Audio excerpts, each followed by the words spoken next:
Hi, I'm Sherry Hanneman. I'm candidate for Alderwoman for Franklin's 4th District.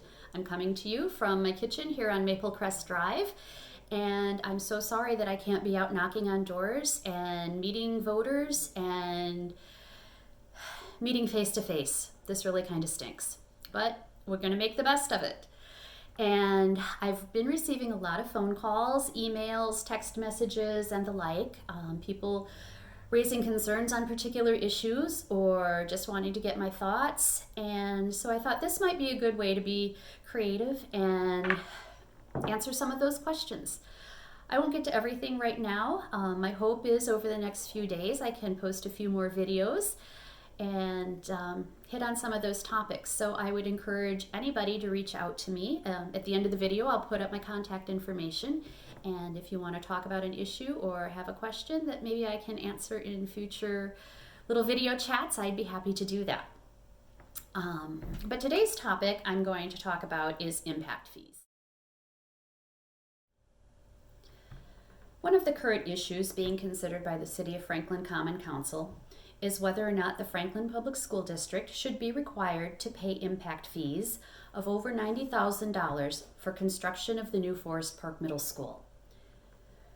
This is an incredibly timely topic because the other candidate for Franklin's 4th District also currently holds an elected position on the Franklin School Board.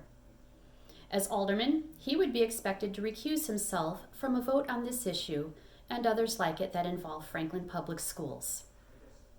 Which pocket of the taxpayers will he be representing?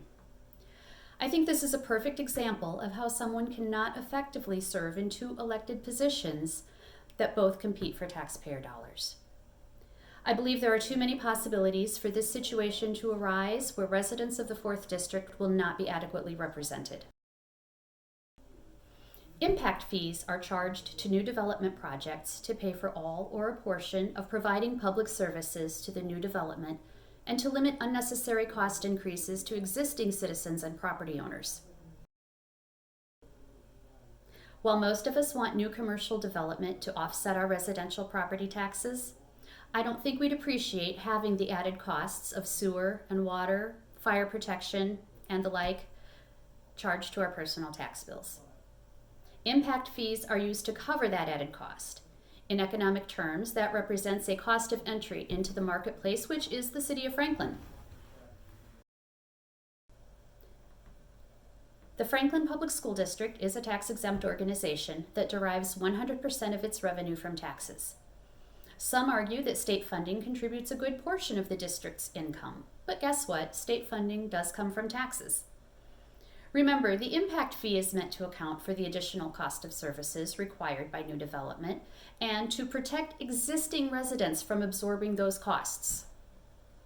When the city imposes an impact fee on a school district, that fee would be paid for by money that collectively came from all taxpayers, rather than only those individuals spurring growth and development.